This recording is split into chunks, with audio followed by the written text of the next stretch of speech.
Step right in, don't miss the show. Big Fat Rick is ready to go. Big Fat Rick, Big Fat Rick, come on in for the slickest trick. Big Fat Rick, Big Fat Rick, tune it now, he's your midnight pick. Big Fat Rick, Big Fat Rick, stay tuned now for the Big Fat Rick Show.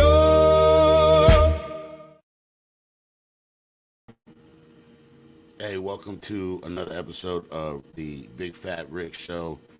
Actually, a special edition. I'm really excited about our guest today. I've referred to this dude as like a modern day Mozart. Like, I've said that. You know what I mean? I was like, who the fuck is this guy? Like Beethoven? Like the new Beethoven? Because honestly, he's just that talented. He's just that incredible. And I'm talking about none other than Mike Tech. What's going on, bro? What is happening? What's happening? Oh. Hey, man, I apologize in advance. My allergies are in attack mode this morning. It's allergy season. We've been dealing with that with the dog for the last couple of weeks. The poor dog's allergic to everything. You know, my dog is one of my dogs has that too. She gets like the little rash on her belly. Yes, crazy rash. I hate that for her, man. She's sitting there itching the whole time. That's my baby right there, man. We spent like $300 on different allergy tests. And dude, the list is long. Like, he can't have white rice. We got to do brown rice. Damn. He can't have rosemary. They put rosemary in like every dog food. So we're figuring it out. We're getting there. Yeah, poor guy. How many do you have? Just the one right now. Just the one. The oldest two we lost last year, end of August. And then I thought we had like 3 more years with the younger one. It was 2 months later he crossed over. So man, those two angels sent us the new angel, and it's crazy, man. We can see both personalities inside the new dog, and it's like it's tiny little details and quirks we never thought we'd see again, and it's like the soul of both dogs is with us. So it's good, man. It's a blessing. No, it definitely is. Mike, when I lost my dog Barty, it was really tough, man. Really, really tough. It was extra tough because he was like an ex-show dog, and so what? Not for me, but for a company. And then so once they reach a certain age, they get discarded. They're no longer useful. They're not going to win any more competitions, and so the owners get rid of them. They have no bond with them at all. It blew my mind. So Crazy. I was like, right? So I was like, no, I want them, you know, because I want to give them a good home, a champion home. So I didn't have a full life with him, or his life rather. And but you gave him the real golden years. Oh yeah, you know. Oh yeah, he was American, you know, American Staffordshire Terrier. Oh, those are the best.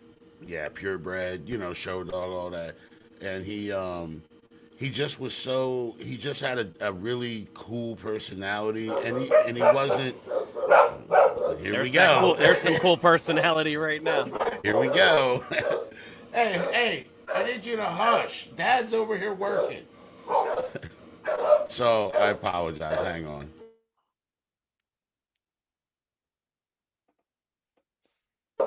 So, yeah, he was used to being around a lot of different dogs and a lot of different people. He was just very, very social. And our house actually got broke into with him in the home one time, and they locked him in a room, and thank God they didn't hurt him. But he wasn't that kind of dog, you know what I mean? Yep. He looked vicious. You know, he got his ears cropped. He looked vicious, but no. So, but when he passed, it was a dark period in my life. I know you can relate. You know, I've noticed we never stopped missing him. Never stopped missing. You know, the first big loss for me was like 2009. I still think about that daily, you know. And then we're going on a year with Rocky and Loki, and like to me, there's days where it still feels like yesterday, and you don't get that bond with anything other than taking care of a dog your whole life. Yeah, it's really amazing. I have a picture of him on the wall. Him and my daughter, they were, when we were down here at the little bridge area. But when he passed, Mike, I swore, like, I'm not gonna get another dog because this is it's like normal people don't feel like this when they lose a dog. Like, this is what I'm thinking. It's tough. And honestly, we were just gonna focus on the younger brother, but the new dog kind of fell into our laps 2 days after the oldest passed, and it was one of those things where I'm like, well, I can't let him go back to a shelter or something. No, this 2 days after your. It was 2 days. 2 days later. Yeah, you were meant to have that dog, brother. That dog right? came to you divine. That was divine intervention. Absolutely, and that's kind of the way I seen it. Like, too much stuff lined up, and even though the puppy didn't even get along with the other dog, because we still had the other older dog. Loki was still with us. Loki didn't want anything to do with him. So we had to segregate our home, man. We had to have gates up, and this was Loki's side. This was Stormy's side, and we were prepared. We thought. I'm thinking we got 3 more years with Loki. They're going to be the best 3 years he could have. And it was 2 months later. And it was just like, man, like you only had 2 months to register Rocky passing. And then boom, it was the next slap in the face. I've been disconnected from the world since last August. It was unexpected too. I think is probably the most messed up part about that. With Barty, Mike, I saw him getting old. You know what I mean? And it was like, I know it's coming. And it was like, so I kind of prepared myself. But you said some interesting stuff right there. So after Barty died, I told myself I wasn't going to get another dog. But then, the SPCA, I mess around, saw a flyer, and I'm down there. And I that's where I adopted Katana. All right. She's wild. I named her after the Mortal Kombat character. So she's the opposite of Barty. Like, you can't walk on my street, let alone come in my house, okay? He's the guardian. She is bananas, bro. She is, she's pit bull mixed with Dobie. Oh, wow, that's a fun mix. It is. She's great. I love her. I call her my third daughter. She's insane, right? She's crazy. But about 4 years after I had her, we were in Texas and we were running. There were a lot of stray dogs in this area we lived in. And so we started running a shelter, essentially, feeding them, taking care of them, all of that. And we got a call one day, and this lady was like, we have this dog under our trailer that won't leave. And then so we went there, and she said, oh, she barks, she won't come out, she barks at everybody. As soon as we pulled up and my wife got out, this dog came out from under the trailer, went right up to my wife, went right up to my wife, put her head in between her legs, and then my wife was like, all right, get it, it motioned her into the van, she jumped into the crate. Mike, this dog did not have one strand of hair on her body. She had mange. Oh, man. Yeah. And the other dogs were going to kill her. The other stray dogs. We lived in an area in Texas where it was crazy. Not the city, put it like that. But the dog came right to you guys when you rolled up. That's freaking awesome. Right, specifically to my wife, and didn't bark once. And this dog, and the owners came out, not the owners, but the people who called us. They were like, we've never seen her act like that. So we were gonna get her right. And then we were going to adopt her out because we had done that with a few other dogs. But there was just something about this dog. So we found out she's like half coyote. You know what I mean? Yeah, right. Half coyote and then half shepherd of some kind. And bro, same thing. My dog Katana wanted nothing to do with her. Nothing.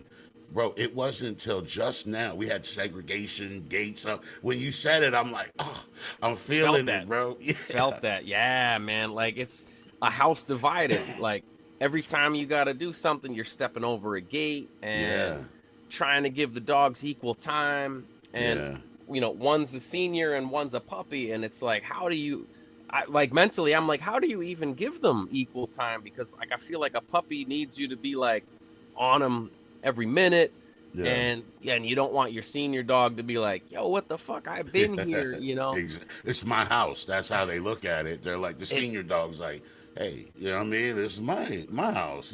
and Yeah. it's nice to be able to think about that time, a year later and be smiling about it now. Yeah. Mike, it took about 3 years to get these two girls to even coexist in the same room. Now the coyote, she doesn't care. She wants to be friends with Katana. Katana, Oh wow. yeah. It's And then, Katana just being tough still. oh yeah, yeah. It was about 6 months ago. We had the gate up, and then they went nose to nose over the top of the gate, and we were like, we had our hearts in our mouth, right? Like, oh no, what's getting out? Like, Katana's gonna bite her face off, and instead, what they did was they went down and they did that little, like that little play thing. The tail wagging, the tail Yeah, and wagging. then they went down. Like, I was like, yes. Oh. We opened the gate. They played for a few months. So every day we've introduced a little more. We got them in the yard together. So now it's a little bit better. Katana still, bro. You cannot around feeding time. You have to absolutely keep them. Yeah, they're not that cool. You know, they haven't gotten that cool yet. So yeah, man, dogs are amazing. We don't deserve them, and yeah, that's how I feel. And they teach us so much. Yeah, yeah, loyalty, gratefulness. Gratefulness, I think, is just And amazing. even just I'm noticing with the puppy, he's teaching me to slow down in the moments with him, because I'm thinking back to the 13 years with the other two dogs, and there's so many moments I rushed through, rushing through walks, rushing through little adventures. Yeah. And this guy does a lot of stopping and sniffing, and I don't know if I'm just receptive that I'm at that age now where I'm like, oh, I think I was supposed to be stopping and sniffing these flowers for 13 years. Yeah, you were supposed to do that, right? Yeah, so like I'm getting another shot at it, and that's and it's honestly, it's been a theme that's popped up in the Bible study, and I got another group of homies we've been reading, four of us reading this Revelation daily devotional. So I've never deep dived into Revelations before. Usually I've read the Bible 3 times, and each time I've gotten to that section and it's just another section. It's like, oh, this is the ending, kind of. Yeah. This is taking it a chapter at a time per day, and then making you think about it. And because there's 4 of us doing it, we're each sharing a reaction in another chat group of like, oh man, well this caught me. And one of the themes that keeps popping up on all the Bible studies is patient endurance. And it's so relevant today because everybody's like instant gratification, right? Like Amazon, click, order now. It's got to be here tomorrow. If it's not tomorrow, I'm writing an angry letter to Amazon. How come it's not here fast? Sometimes it comes today. And music and TVs. It's log into Vudu and buy the new movie that's in theaters instead of driving. Patient endurance. So having that patience to wait for something. And I don't know, that theme just keeps coming up. And I see it. I rush through way too much of life, and now I got to have some patience and the endurance that goes with it. And you know how God works, how he throws those messages at you, and you at some point you're just like, all right, message received, man. Yeah. You can run, but God runs faster. So if he's trying to reach you with a certain message, like you said, no, you're gonna get it at some point. You're gonna get the message. Yep. It's going back to the dogs. I mean, they teach me like what you're saying, like the patience aspect of it. But going back to them, bro, they get more out of life per day than the average human because they're not here for the length of time that we are. So yeah, they're gonna stop and smell the flowers. You know what I mean? They're gonna sniff the nose in the air and smell the air. Like my dog does that when she goes out there. We don't do that. What do? We go to work. We clock in. You know what I mean? We're missing Goggles are on. right. We're missing all of that on our drive to work. We're in the radio, or we're missing life where they're appreciating every moment of it. So you mentioned the Bible study, man. I had a bunch of questions for you, but this flows pretty good too. So, what's your biggest takeaway from the from your Bible study pertaining to Revelations? You know what? That one is teaching me. It's a good reminder that I know less than I think I know. I've read the Bible I've only read it 3 times. Now there was a dude that did the math, and he said, if you did this many pages a day, you should have at this age, you should have read the Bible this many times. I seen a guy do that math, and I was like, oh dang, I got 3 in. Well, that's something still to be proud about. I mean, don't let somebody come now and discredit. You've read the Bible 3 times. You're in the scripture, bro. You're in the word. Don't let somebody, you know what I mean? But it's a weird thing to take away. It's not even really a takeaway. It's just like, wow, we're focusing on this ending, and there's this 1,000-year period, and then there's this new earth. There's this place where there's no sin. It's honestly, it's probably something I'm probably gonna do it again. I'll do it a second time, and you probably notice you find something different every time. You could look at the same verse 100 times, and day 101, it's gonna catch you differently, and it's so weird how it mutates. Yeah, or you just gain further understanding of a certain situation. So I've heard my whole life about how Abraham was going to sacrifice his son, and on Facebook, YouTube too, but on Facebook, there's a lot of anti-Jesus rhetoric. You can't even open it and scroll without some kind of weird tell your God to do, or some weird, exactly what I'm talking about.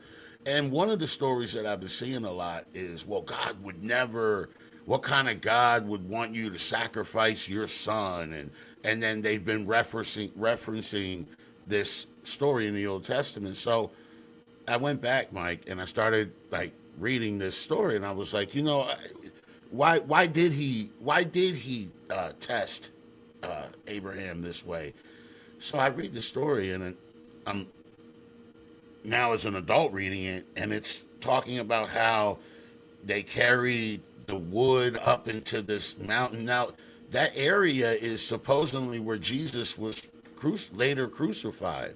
Ooh. So, Mike, the parallels of Abraham taking his son up there, carrying the wood to sacrifice his son, where God later lost his son, in the same way where the son had to carry the wood up there.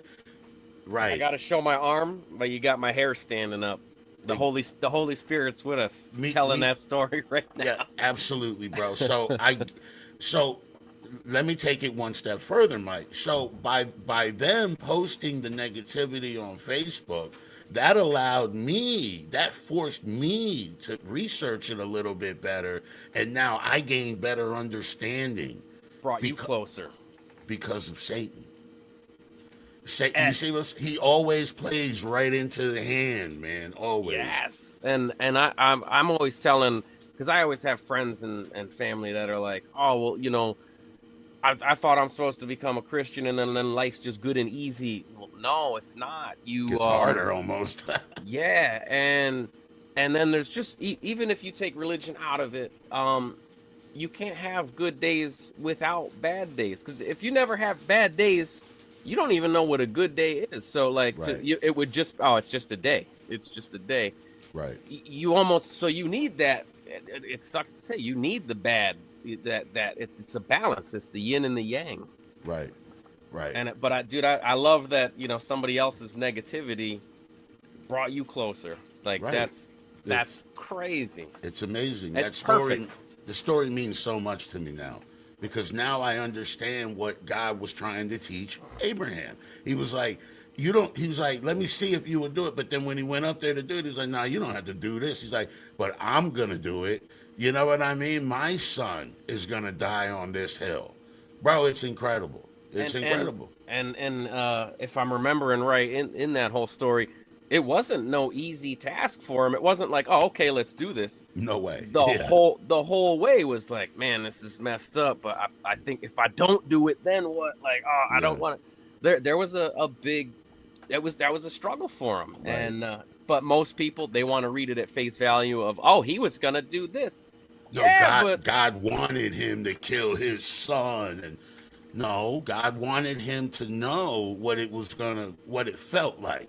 You know what I mean? As a father who was gonna sacrifice his son later on that same mountain of skulls, or you know what I'm talking about. I forget the actual name of it.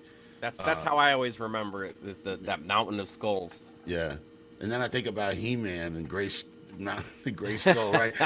That's the same thing, bro. It's like, I'm thinking it's like that's the origin of it or whatever.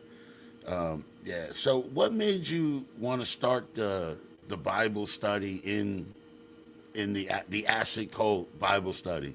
You know, it was a lot of things. There was a lot of things that led to it, and I got to start with my wife, Mrs. Tech. She's been trying to get me to go to church since we've been together. So go all the way back to 2009. So she was spiritual before you guys got together. Yeah, she was raised Catholic. So now she always jokes that she's a recovering Catholic because she's full Christian. Also recovering Catholic here. And there's nothing wrong with that, right? It's you made it. You made it. It's part of that journey. We made it out of the catacombs. But she's been trying to get me to go forever. And I remember 2009, I would always say, I have my personal relationship with our Savior. If I'm there, I'm taking up a seat that somebody else needs. I need to leave that seat empty for somebody that needs it. And that drove her crazy. So it was a long journey for me of like, religion was always in the back of my head. Going all the way back to like 6th grade. So for me, that was like 96, 97. So you always believed in God? Yeah, there was always breadcrumbs there that were like, you know, little fish hooks to make sure I didn't go too far off the path. Thinking about it now, even the fact that I was listening to Korn in 1994, well, you know the story about Brian left the band and found Christianity. And it's like, to me, that's another one of those anchors of like, oh man, I love it. He's like one of the coolest guitar guys in the world. And he's on this Christianity in a very cool way where it's like, oh, okay, like the world used to make me think this is something nerdy and I'm going to be made fun of for it. And certain people, you know, went public about it where it was like, oh, okay, it's cool. But it was more than just the cool part. It was actually a couple of books, and the first book that I started it was on reincarnation, and it was this lady Dolores Cannon. She had a book called Between Death and Life, and it was Cartoon Bondurant that was like, dude, you got to read this. So me and him got the book like the same time. I'm on the first 3 pages, and I'm like, what the heck am I reading? This is crap.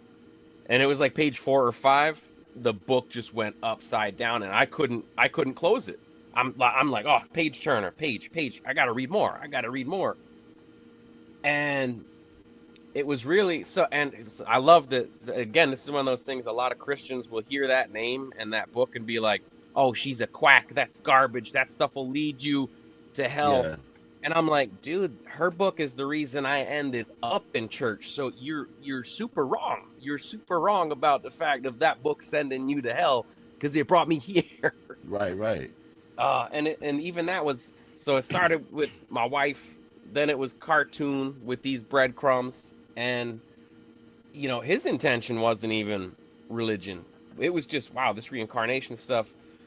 And the way it's laid out in that first book, Between Death and Life, I remember my brain just putting these puzzle pieces together and feeling like, oh my gosh, this makes so much sense. One of my favorite parts of the book, she points out like you know you've met someone at some point in your life and instantly felt like I knew them for 20 years, 30 years. You feel like you know them forever.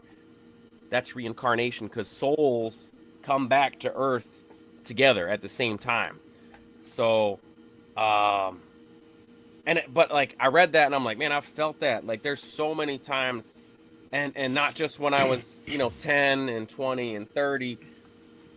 Constantly, I'll meet people and be like, man, I feel like I've known them forever, and that book just made it click together, and it was a breadcrumb trail to these other 3 books. Eventually, it was my wife buying me this book called The Case for Christ by Lee Strobel. And I don't know if you ever heard of that one. Yeah, I've heard of that one. The other one I had not heard of. That one I've heard of. So these 3 books lead to the Lee Strobel book, and man, his story is crazy. Yeah. Him and his wife were both atheists, and she comes home one day after they've been married for like 2 decades, and she's like, I've been saved, I'm Christian now, you should check this stuff out. And he was like, no. And he was an investigative journalist. He had proven police cases and court cases wrong. Like he saved people from wrongful death sentences, So that was his type of investigative skills, where he digs until he finds the real answers. He set out to prove his wife wrong, and what he did was end up finding his own faith. And there's so many receipts in that book. That book just blew me away, because he has more facts and receipts to prove the 5 gospels in the Bible correct than anything else I was taught in history. I paid for college courses in 2003 that taught us history that was based on stuff that only had like 10% of the history recorded that could line it up. So I look at that history and I'm like, how much of that was just winging it? And here's this Lee Strobel covering the Gospels, and there's 90% more receipts that line it all up to the fact that scientists can't even say anything other than, oh yeah, that's got to be true. Bro, I have to actually read that book, because instead of just watching YouTube videos about it, because that's like literally all I've done. So I'm familiar with him and his stance, and I haven't read 1 page of that book, but I think I should, bro. I will tell you, it's a page turner. I came home, the wife had it on the counter because she's seen everything else I was reading, and she was like, I had a couple friends, I sent them the books you've been reading, and they said if he likes those, he'll love this Lee Strobel book. So I'm looking at the cover and I'm like, this is gonna be boring. But I said, I can read anything though. Any book I can open, I'll read it. And again, just like the book that Cartoon recommended, that I'm 3 pages in and I'm like, what am I reading? And then all of a sudden it goes boom, like an explosion. Yeah. Same thing happened with that Lee Strobel book, where I'm like 2 pages, 3 pages in, and I'm like, this is gonna be tough. It's gonna be boring. Boom, I'm blown away. And it was like I couldn't set the book down. And every day, because the way I read is I crawl into bed and I try to get my couple pages before going to sleep. That's like, it's my brain exercise for the day. That's how I fight insomnia. So if you're ever struggling with insomnia, grab a book. The problem is sometimes you pick up a good book and you just keep going. It contributes to the insomnia. Because you're old school, and so you can still get into a book where most people can't. But I remember that. I remember being in prison, not being able to put the books down. Like, yo, this is crazy. Yes. I was reading the Left Behind series. Like, yo, this is bananas. Like, so I get what you're saying, bro. That's a good book. I need to mess with that, man. I need to mess with that. You won't be mad. You won't be upset that you did. You'll be like, damn, this really is a good book. Mike, you said something interesting that is something that I noticed a lot. Like, Satan, does he ever get tired of losing? Because like you said something there with these people that have set out to disprove religion. They set out to prove. So when I was a kid, right, what would I hear? Jesus wasn't real. He wasn't even a real person. That dude didn't exist. That's a fairy tale. But then we got the internet, and dude set out to prove that he wasn't real, because that was Satan. I'm going to prove he wasn't real. But you know what? They couldn't do it, because then when they started to dig, they realized, well, wait a minute. No, this guy did exist. Wait a minute. There's a record of him dying in Roman. Okay, so he was a real person. We can't perpetuate that lie anymore. Well, now we'll tell a new lie. He's not who he said he was. So they modify their story as the decades and decades go on. And at the end, trust me, that every knee will bow and every tongue will confess. And we went from he don't exist to he, he was just oh well, now he's just a prophet. You know what I mean? He's just a prophet. He wasn't resurrected. Oh well, guess what? There's a record of like 70 people seeing him walk down the beach. 70 people. Mike, did you know you only need one eyewitness to convict somebody of murder in court? How's that for math? You got 70 people watching him walk down the beach, shaking hands. Hey, what's up? It just, it's going to come a point now where it's going to look ridiculous with the lies that they tell, but people will believe it. People will fall for the deception because they don't know the real Christ. So when the fake Christ or the fake versions of Christ are presented, they will hook, line, and sinker accept them because they don't recognize the real Christ. But see, that won't happen to you, bro, because you're in the scripture. You see? So you mentioned that, and that was some of the craziest stuff in the Revelation chapters that we've gone over. How the false Christ is going to come, and it's almost scary as you're reading because it's saying everyone's going to accept him. Everyone's gonna be love. Everybody's gonna love what's bad and hate what's good. And man, like rereading that and like spending a day just on that chapter, that was one of the ones that was like, man, that's crappy. That's gonna suck. Do you believe in the rapture? I do. So I've always joked around. I want the bumper sticker that says, "In case of rapture, this vehicle will be unmanned." Yeah. So you believe in pre-tribulation rapture, or like, what's your stance on that? My stance on that is, I don't actually know. Okay, it's more of the Boy Scouts motto: "Be prepared." Yeah. So Yeah. I got you. Try not to go to bed tonight and leaving stuff undone. If you were on the phone with Pops and you had a chance to say, hey, Dad, I love you, don't skip that chance. Yeah. Don't skip. I'm 41 and I still hit my dad with that every time we get off the phone. Hey, love you, Pops. Now, with the people and that's great advice, but with the people accepting the false Christ, I started to think, well, is that far-fetched, Mike? Because if there's a rapture and most of the Christians are gone and there's only new Christians that are here, who's left to combat that or to rebuttal that?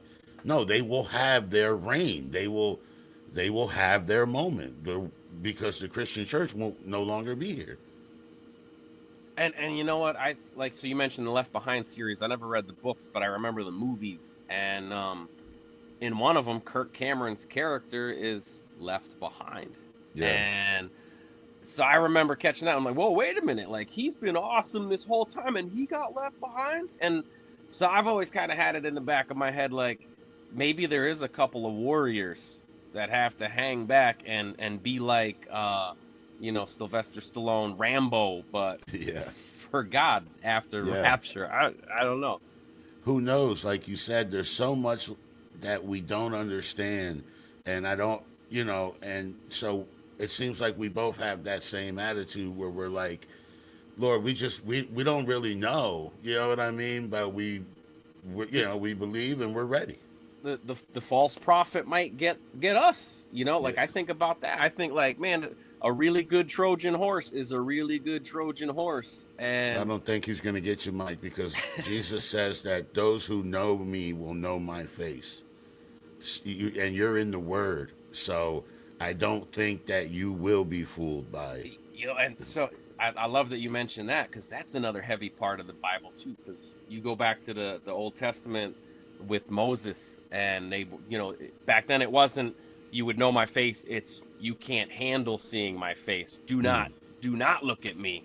Right. And but then 500, 600 pages later, we get the "You will know my face," and so that was another one that was like, oh man, I'm not sure.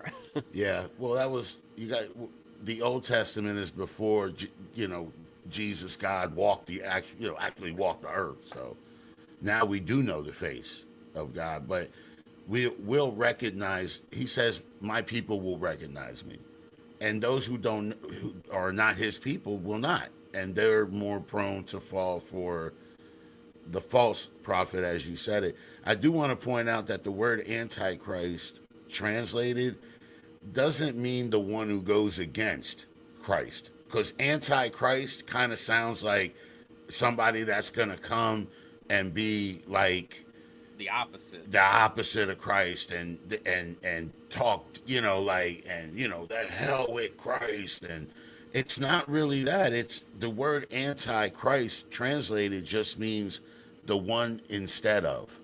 Ooh. So we need to understand that, and you're right, believers can be deceived because we'll be looking for somebody who's so obviously against Christ. You see what I'm saying? That we should be looking for an alternate to Christ, which at the end of the day are against Christ as well. So bro, I see you got this thing with Ghostbusters. Oh yes. So I mean, it was just Excuse perfect. me, I'm sorry.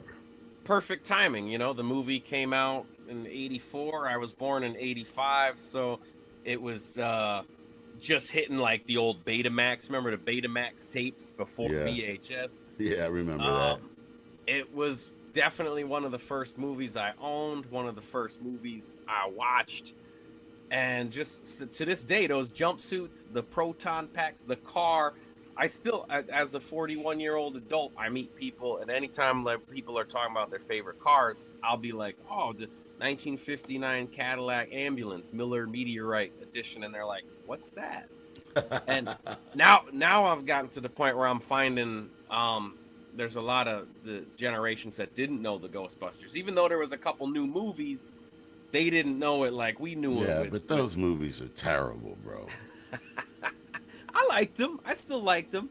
No, there's nothing like the original number one Ghostbuster. One and two. Even everybody hated two. I still love part two. No, part two was cool with the ooze. Yeah, the ooze. And they had to sing at the end or whatever. Was the Statue of Liberty came alive? The Statue of Liberty. Yep. Yeah. Part one, though, bro. Are you the Keymaster? Oh. Like, that's like the greatest thing ever. Now, you mentioned the ambulance, and if you asked me, I would have said the DeLorean. Ooh, so it's a tough tie for me. So because I feel like it might be a little easier to acquire the DeLorean because they were made a little bit later. It's younger. Because the DeLorean was in the 80s, and so to find a car from the 80s or find a car from 1959 and all the parts. True. It was just happened to be used in the 80s. That's the only difference. They're both on my dream car list though. So you perform wearing like the whole Ghostbusters like jumpsuit, the whole nine. No, not always. Just so that was just a Tunaka Cabra, or no, that was Night of the Colt special edition because it was the Goat Busters. So, so when they told me the plan, like I was like, I'm in. Like you're giving me an excuse to dress up like a Ghostbuster in November. I'm in. Didn't they dress up with you? There was like 6 or 7 of us all together. Enoch's dad was in on it. Papa Knock was dressed up. Word. Yeah. I saw Enoch dressed up, wasn't he? Yep. He was a Ghostbuster. I thought that was the coolest shit ever, bro. I really did. Loved it. I got to be a kid again, and I kind of almost every day, if I can figure out a way to be a kid again, even just for a couple minutes, that's a good goal to have. Stay in touch with that innocent kid inside you. When was the last time you were able to perform? That's a good question. It might have actually been Night of the Colt last November. So when that lined up, that happened. It was so Loki passed away November 1st. So we had Rocky at the end of August, and wasn't expecting Loki to get sick like he did.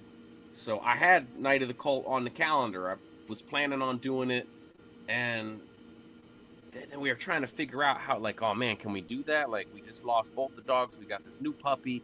What the heck do we do? And for the last 13 years, Mrs. Tech and I haven't been able to go travel together because of having two dogs. Nobody in the family, feeling.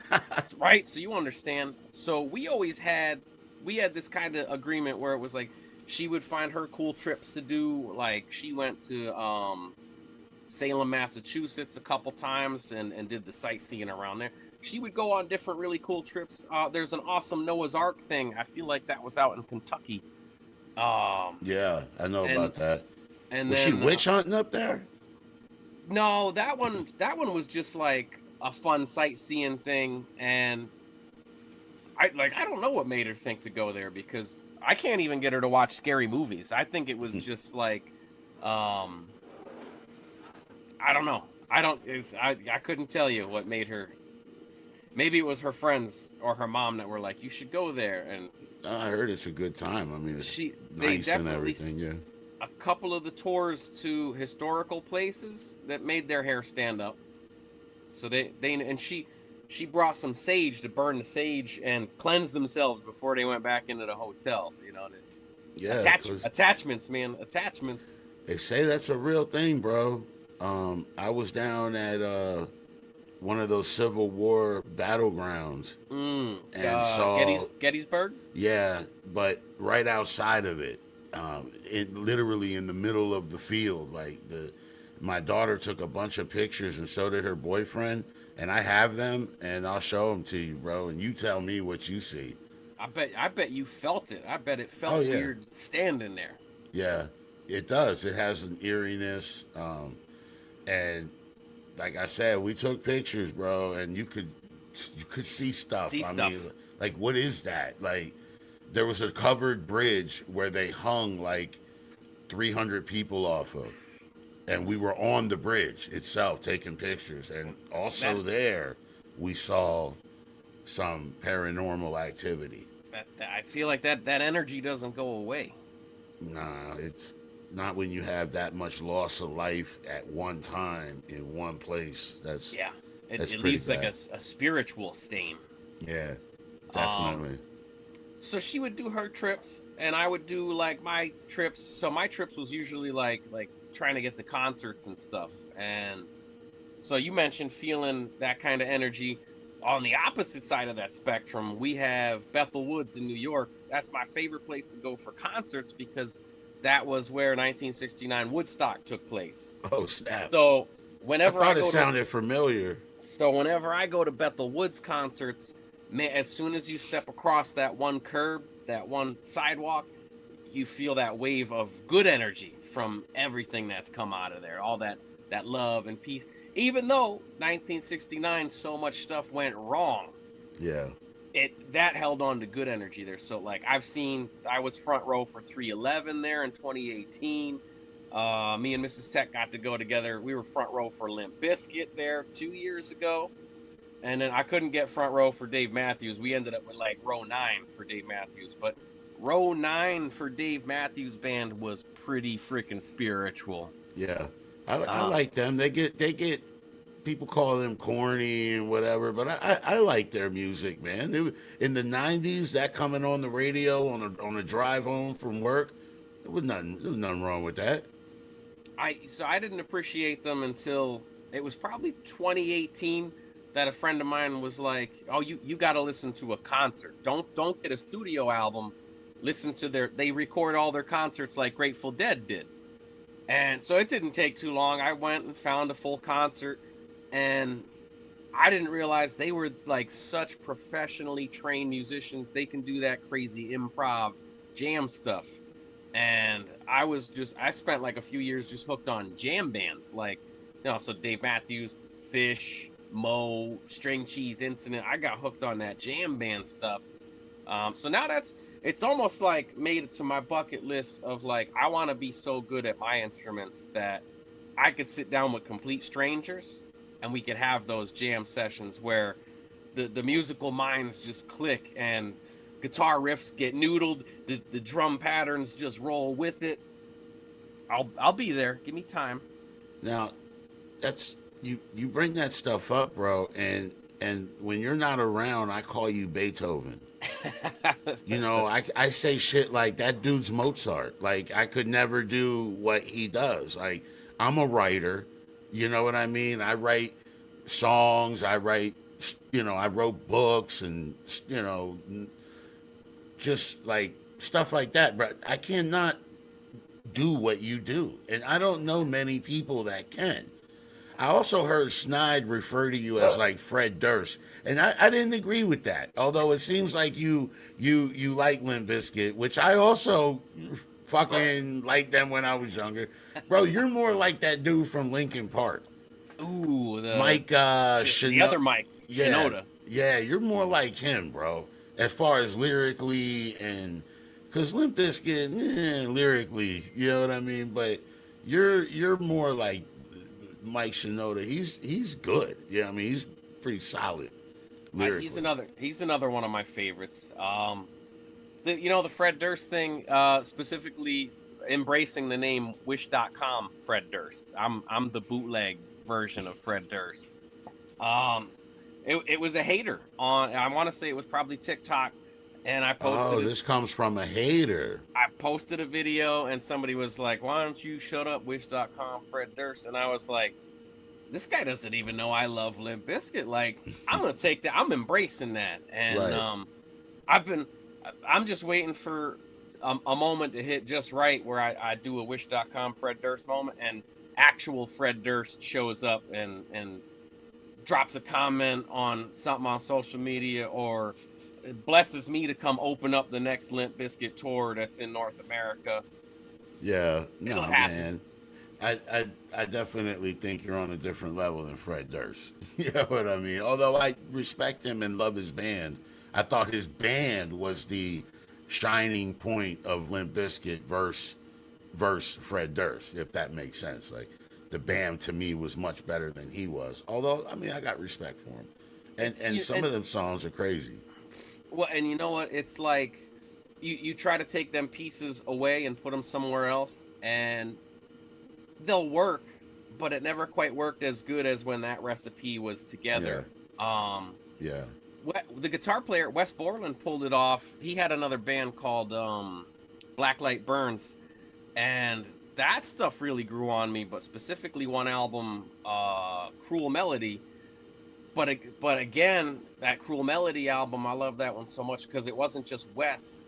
He had Danny in there from 9 Inch Nails, and there was 2 other people. So like that particular album was a super group. It wasn't really Wes by himself, but like so Bizkit was kind of a super group of like it wouldn't have sounded the same with a different drummer. They tried a different drummer a couple times. They tried a different guitar player for the one album when Wes left. What album was that? The Results May Vary. It's a green album cover. Oh, okay, and, I'm not familiar with that one. Fred played a lot of the guitar. That one was 2003-ish. And I only remember that because that was my local record store would do the midnight sales. Well, so instead of waiting until Friday morning, well, actually back then it was Tuesday morning. Tuesdays, every record came out Tuesdays, yeah. Instead of waiting until Tuesday morning, you could show up Monday at midnight. They would open the doors at midnight on Monday. That's Sam Goody's. Gallery of Sound. It was the local mom and pop. And I'll remember. To this day I remember because I got the Limp Bizkit album, Results May Vary, and Outkast had just put out the double album, Love Below, Speaker Box. That was the last one they put out together, wasn't it? I think so. I think so. Man. So unfortunate, bro. So unfortunate. And man, that was 2 really awesome records to pick up on like I waited my whole life to go to a Monday midnight sale. That was like the first one where I was 18, I was out of high school, I'm responsible, so it's up to me. As long as you show up to work Tuesday morning and you didn't miss class, you could go out at midnight and get a new dope, CD. Bro. I think my favorite Limp Bizkit track is that the motherfucking chainsaw. Break stuff. I think that's like everybody's favorite, right? Just one of those days. Counterfeit for me was always my favorite. You freaking me out. You wear a mask called Counterfeit. Oh, yeah. Wake up and smell the concrete. Strangers get changed like the LB. That's dope, bro. So when did were you always into rock, or like I know you were into hip hop because you're absolutely hip hop. So can you explain like what came first and your influences? I need to know this shit, bro. Was it the chicken or the egg? This is actually an awesome story because so music was always kind of around me. Before tapes and CDs, my parents made sure I had my own little record player. And this wasn't like a Fisher Price record player. This thing had the wood paneling on it, and cereal boxes used to come with a little tiny 45 RPM record with one or two songs on it. Man, I remember there was a Ghostbuster one. There was I think I remember that. Yeah. And so I had my own record player and eventually got into tapes. So the first tape I had was the Ghostbusters 2 soundtrack. And if you look at that track list, man, you had Dougie Fresh on there. You had Run DMC did the theme song. So they basically sampled the theme song from the first Ghostbusters and flipped it to make it more Run DMC.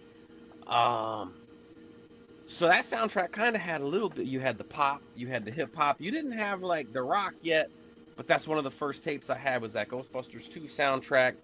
You bring up an interesting point, bro. Because Run DMC was half rap, half rock right from the beginning. With the Walk This Way sampling, and even before Walk This Way. Oh, they had a lot. A lot. Rick Rubin was sampling guitars. So another special Rick, man. Something about Ricks and Mikes. They were always cool. Yeah. So it didn't take long to go from there to Beastie Boys. Had to Fight for Your Right to Party. That video License was all over. Ill. I'm trying to remember what the next tape. Cause music. Let me just ask you a quick question. Do the Beastie Boys with License to Ill, do they get enough credit for what they did for hip hop?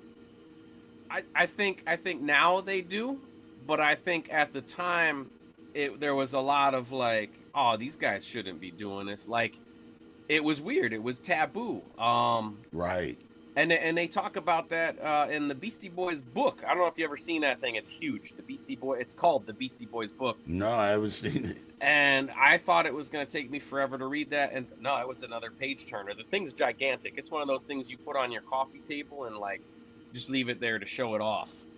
But they talked about how it was weird times and, Def Jam coming in, Rick Rubin and Russell putting them on kinda, and before any of that happened, they were all in punk bands. They were all punk rockers. So it's a good story. They definitely and like you said, I don't think they got the credit at the time, but I think a lot of people now are looking back and they're reading them history notes and they're oh wow, man, if it wasn't for that album, what would have been, Yeah.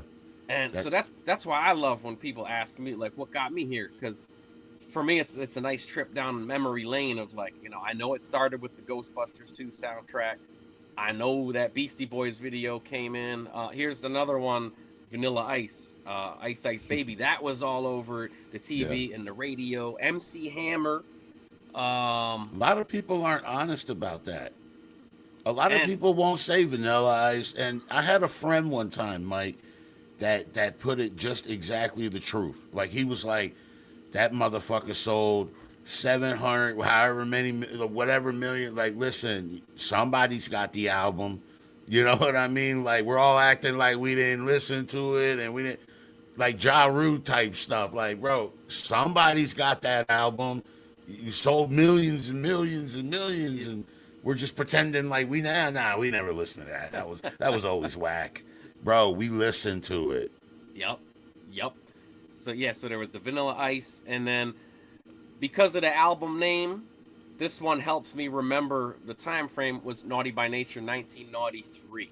That was so good, So man. so up until then, it was like, oh, it's soundtracks. Like I liked it because it was Ghostbusters, and then the other stuff, I'm hearing it on radio, I'm seeing it on TV, music videos.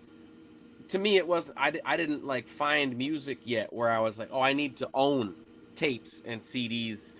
It was really my cousin. He hands me a set of headphones in '93, and he had the Walkman, the little tape, and I put them on, and I hear Hip Hop Hooray, and I'm introduced to Tretch and Uncle Vin Rock, you know, and that was your introduction to Naughty by Nature.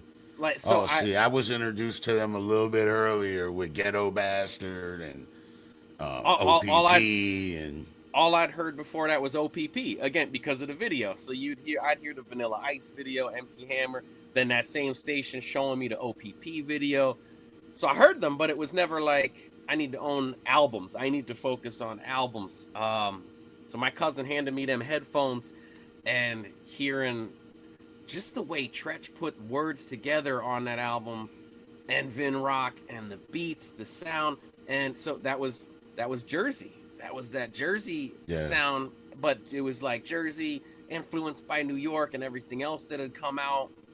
And you know where we're at in Pennsylvania. Well, yeah, for you too. You're pretty close to Jersey. We're up in that. I smell Jersey, bro. So like that stuff was just waiting for us to find it. You know, we're so close, and it was, you know, so it was one of those breadcrumbs leading me into this world of music. And from that day on, like I'll never forget that day because my cousin left his headphones at grandma's house. So when it was time for me to go home, like I'm looking around and I'm like, he left them, mine's. And like I still have the tape. The cassette player died, but I still have the original, that first copy of 1993.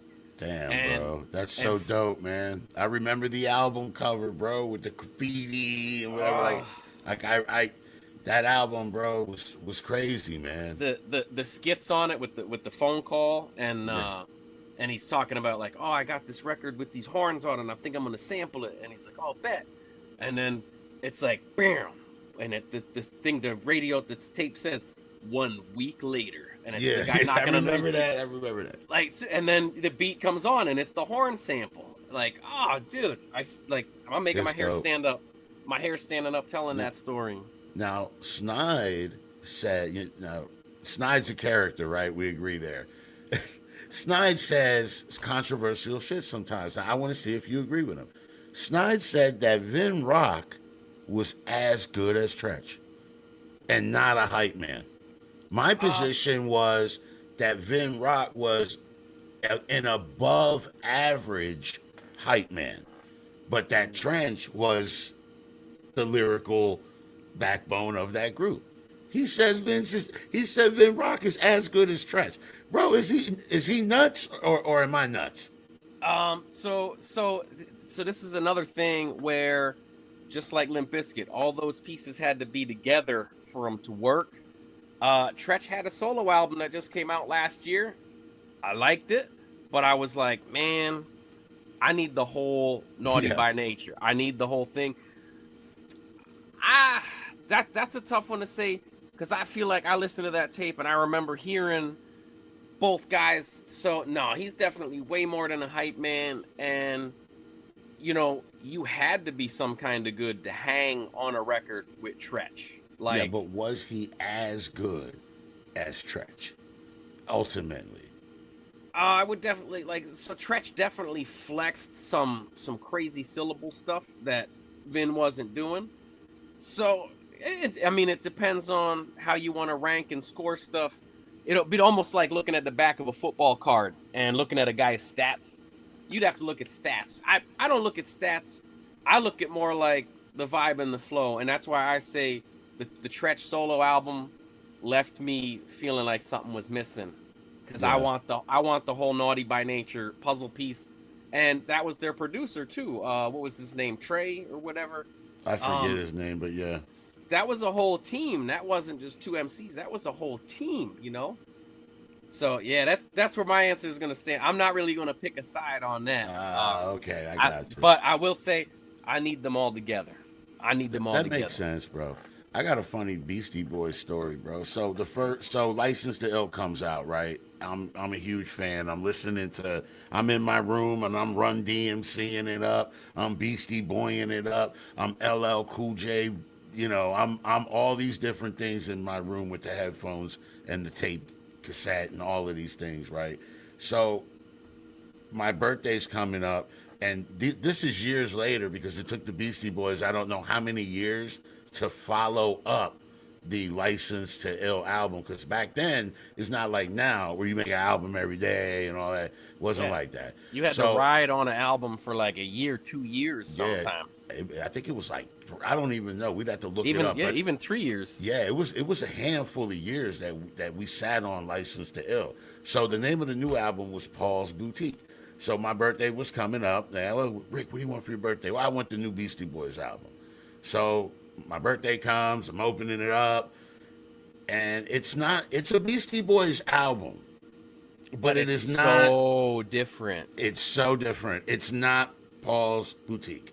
So I put it on, and Mike D comes on, and he's talking about Cookie Puss and all this weird stuff, and I'm like, what the fuck am I listening? This is not the Beastie Boys. And then I'm looking at the tape, and I'm like, this is the Beastie Boys? And so my cousin got me an older Beastie Boys tape instead of the newer one that had came out.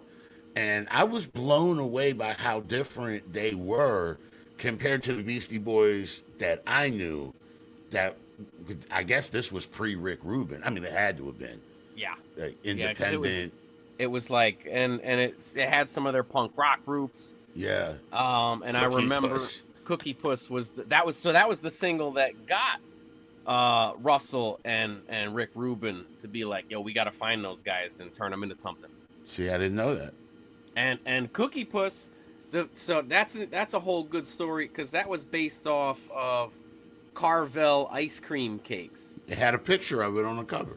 Cookie Puss was the name of the whale. And so I don't know why they wrote a song about that ice cream cake. Well, it's delicious. The cake was delicious. So if anybody's out there, can you please bring back the Cookie Puss cake?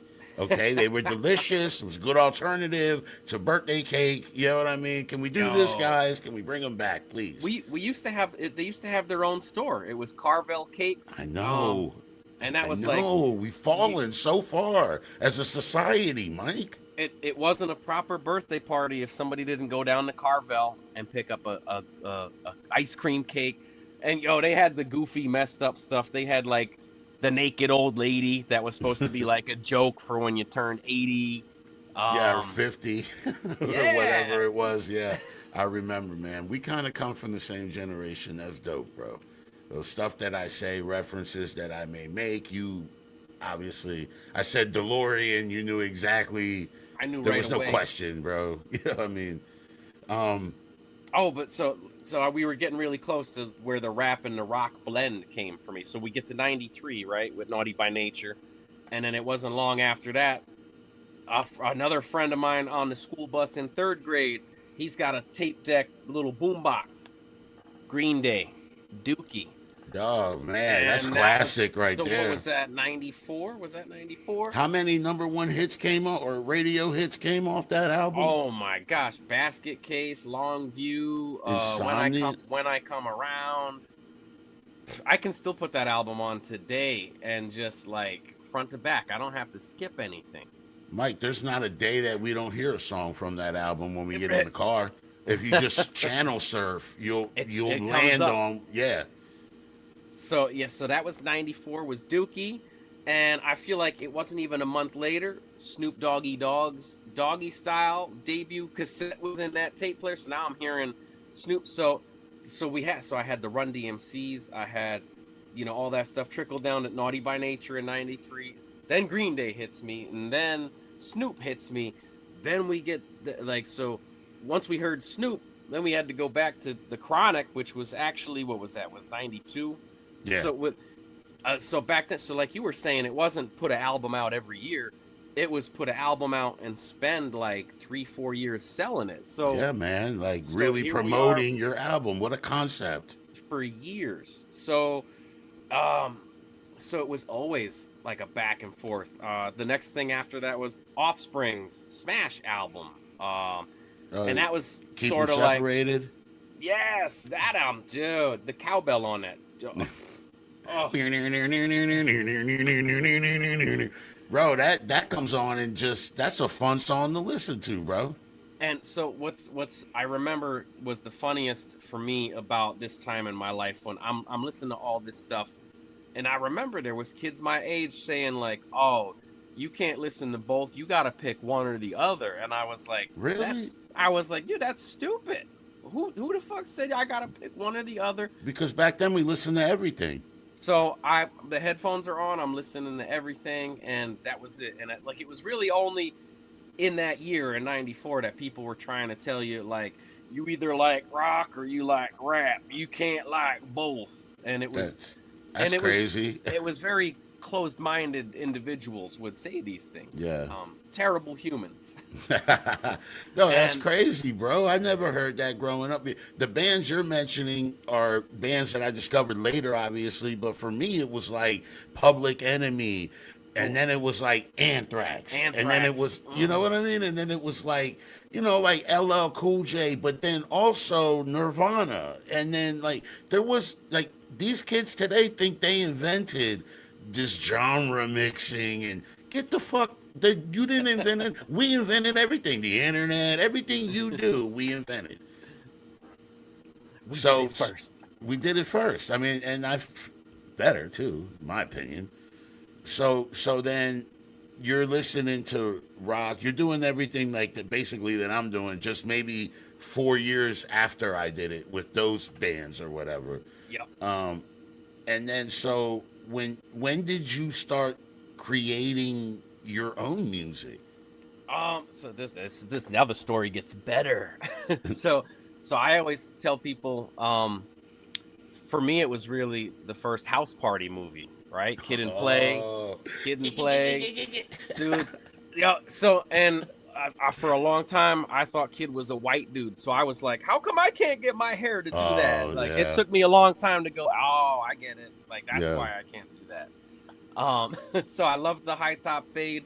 I loved their style of rhyming. So like that movie came out like '89.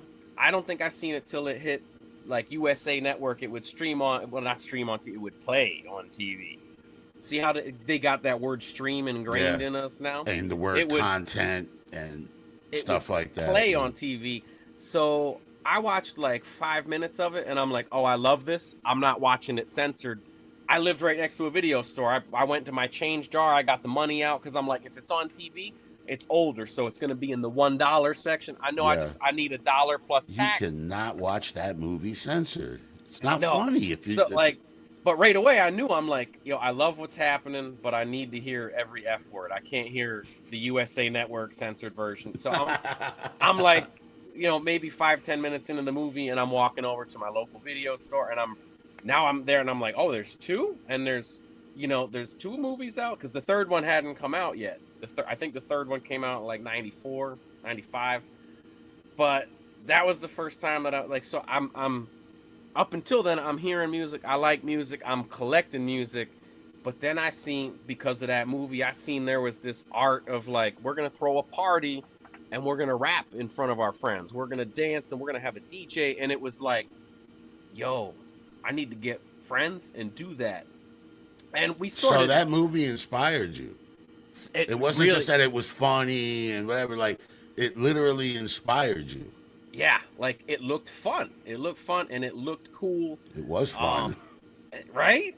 And it was just like, and it was like, I want to be Kid and Play. I was trying to convince Mrs. Tech to learn the Kid and Play kick step. So anytime we go out to parties, if the good beat comes on, we could be like, oh, we'll do the kick step, and everybody will be like, whoa.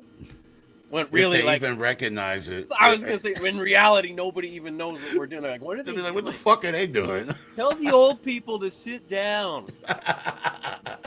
So they can come up there with their little herky jerky dance moves that they do now.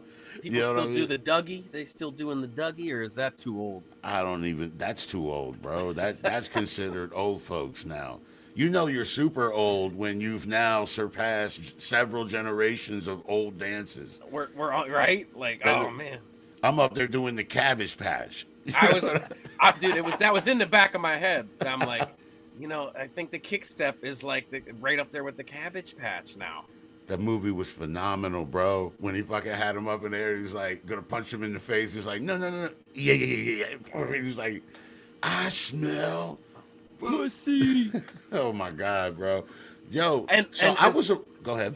And that was also the first time I heard. So right after they beat him up a little bit, he's like, you got anything to say for yourself? And he goes, your Shaolin technique is pretty good. And I loved everything about Kid and Kid and Play. Like, it was just like, I would love to, if I get my ass handed to me like that, instead of just accepting the beatdown, he still hit him with your Shaolin technique is pretty good. I was around for them, and before they put out House Party 1, they were consistently ranking on rap video, like BT, Top 10 Rap City, all that.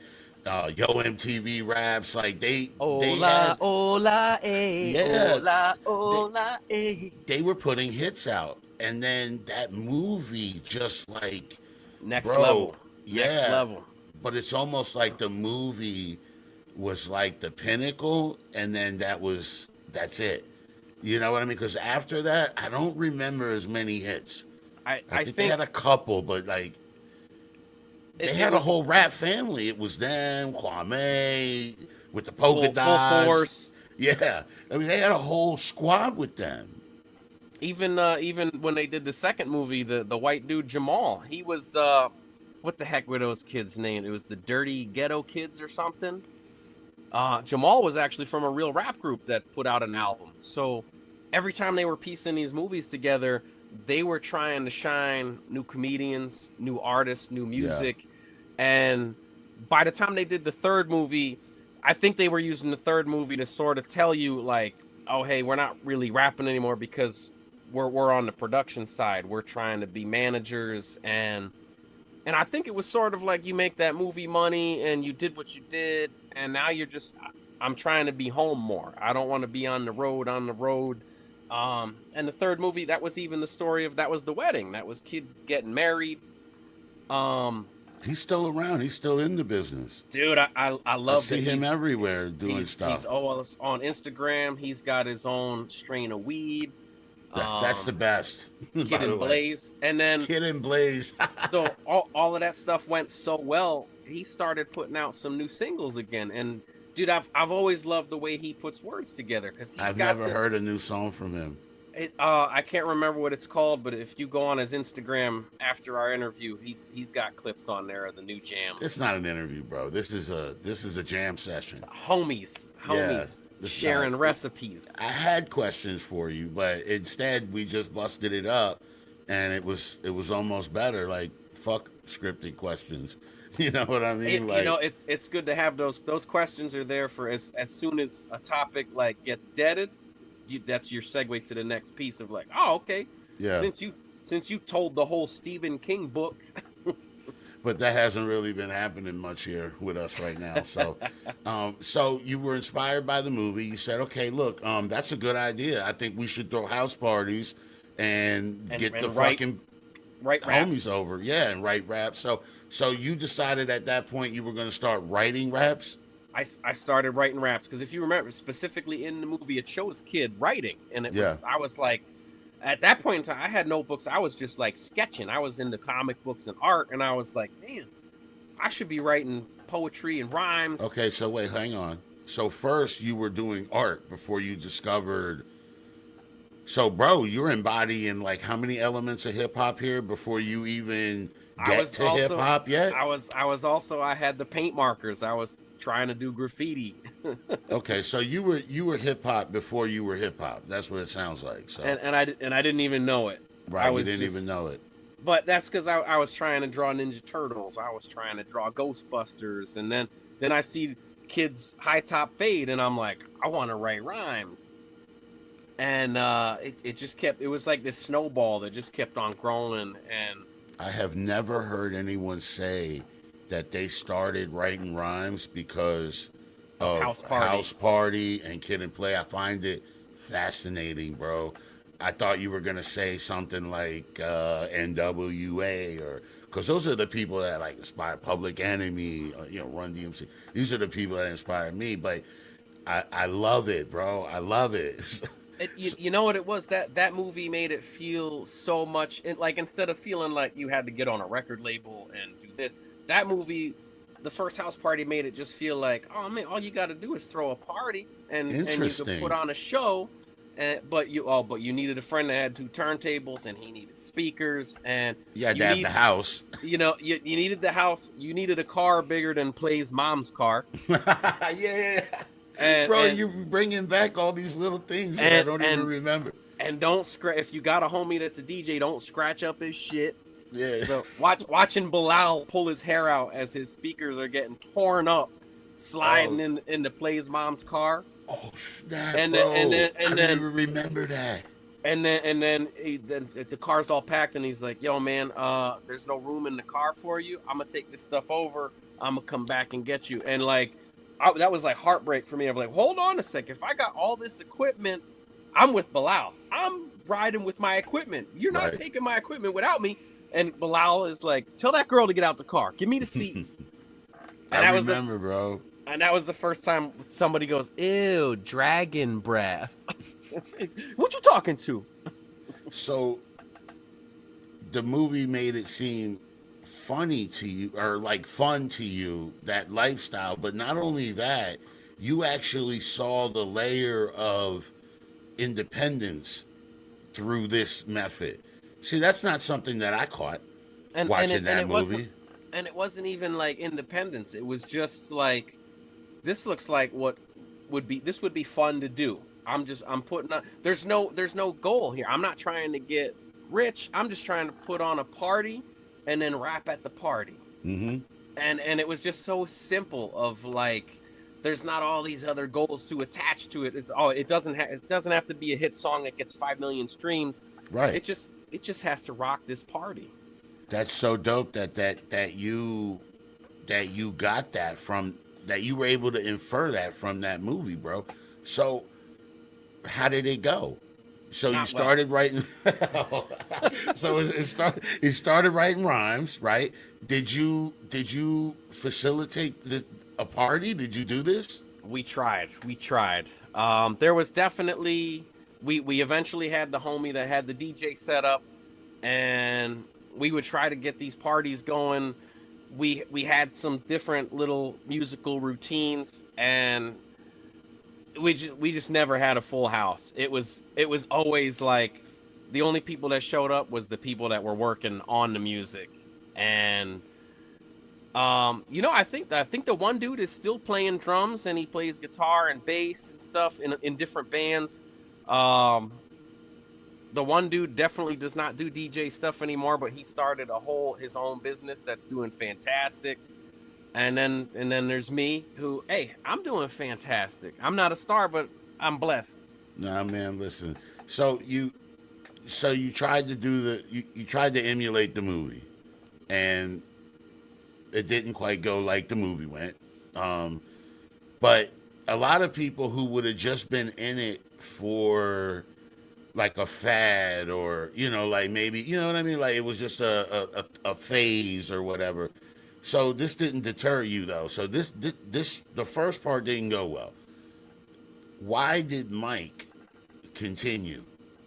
So you know what it was? It was discovering. I think it just discovered something, unlocked right in those words, and it was like, okay, like this the house party part of it, throwing parties and getting people to show up. I didn't figure out that part, but I loved all the puzzle pieces of writing.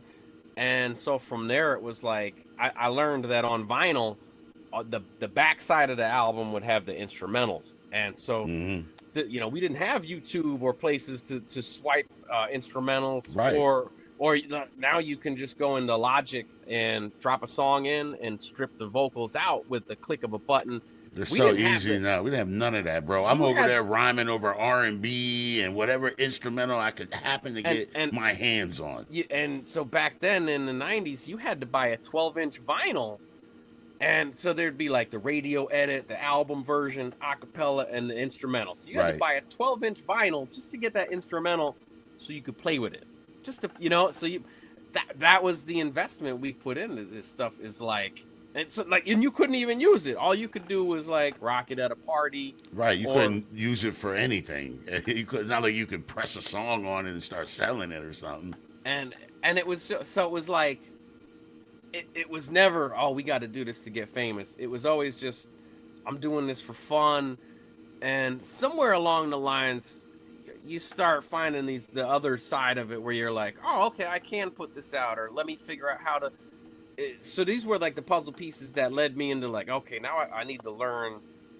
I picked up drums pretty quick because I did snare drum in band, and I had to move out before I was allowed to have a drum set. Mom and Dad was always like, no, we're not having drums in this house. Yeah, I can see that. I also played the drums. That was the first instrument that I picked up. So. Right? Like, and again, that's one of those roots of hip hop, I think, is having the rhythm of a drum set. I didn't have a real drum. I had one of those pads, Okay, you had the pad? Yeah. So all I had was a snare drum at the start. So I learned those how to use... Those are loud, too. The snare drum. Had to learn the rim. And even that, my parents found out real quick. Oh, you can get a pad to put it over the snare, and now it's just muffled. Yeah, that's why I had the pad, because the snare would have, it should sound like gunfire in there. Pop, pop, pop, pop, pop, pop, pop, pop. Yeah. So the drums came, and from there, now I'm drawing a blank because I feel like there was a large gap of like, somewhere in there I got into like skating and BMX and the rollerblading, and then somewhere in there marijuana came along, and man, sometimes I'm like, I wish that didn't come along, or I wish it came along in a different way, because I look back and I'm like, man, we wasted so much time on that stuff. Like, if we'd have just skipped that stuff, where would our focus have been? Somewhere else? And a lot of people will try to argue like, oh, well, that stuff makes me creative. I don't know, because I did that stuff and nothing was ever creative enough to make $1 million. And I know a lot of people that stayed sober and got creative and made $1 million. Well, I think that we shouldn't mistake creativeness with drive. So a lot of people's music may have not been as good, but they had they weren't bullshitting and wasting time, for lack of a better term, like you said, and so they were pushing their music. They were out there. They were making the connections. Drive. We were smoking, and they were out there, and so maybe our music, when we did create it, maybe it had more value. Maybe it was a little bit more emotional, or rooted in more truth or artistic, and no one cared because you didn't do anything with it. You just made the song, and then you smoked more weed. You know what I mean? Like, and I get that. I get it, bro. I also wasted. It worked. It worked for some people, like Cypress Hill. So Cypress Hill came along, and it was, I think that was sort of one of those things where it's like, oh, okay, well, if it worked for these guys, like, let's do that, Yeah. A lot of people openly started talking about smoking after they came along. And, and it did open some cool doors. And then that led to, like, the Cottonmouth Kings. And I loved what those guys were doing for a long time. And I don't know. So I can't really judge that stuff one way or the other. But I do feel like, personally, for me, I wasted too much time on that stuff. And that's fair. That's your life. You can look back and determine what happened. And now the key is to just don't waste time on the what ifs. Just look at like, okay, that's what happened. Here's what's happening now. So now I'm like 15 years away from that stuff, 8 years off of the alcohol. And the only reason the alcohol came along was because I landed on a job that was like, oh, we're going to do random drug tests. But you can drink all the fucking time. And it was like, all right, being a raging alcoholic seems like a good idea because I won't So get fired.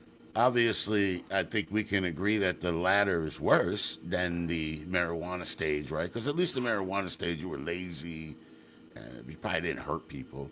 But You know, yeah, you didn't do crazy reckless driving. You just right? sat around and Yeah. thought about making pancakes. Absolutely, bro. Pancake, smoking a uh, pancake. Man, that like the alcohol years was really crazy. I came really close to rock bottom.